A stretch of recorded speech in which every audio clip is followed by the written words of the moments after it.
निशुम्भ शुम्भ गर्जनी प्रचण्ड मुण्ड खण्डिनी वने रणे प्रकाशिनी भजामि विन्ध्यवासिनी। त्रिशूलमुण्डधारिणी धराविघातहारिणी गृहे गृहे निवासिनी भजामि विन्ध्यवासिनी।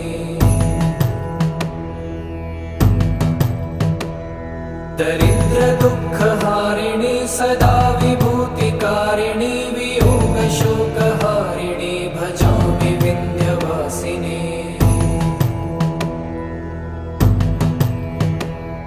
लसत्सुलोललोचनं लतासनं वरप्रदं कपालशूलधारिणी भजामि विन्ध्यवासिनी। कराब्जदानदाधर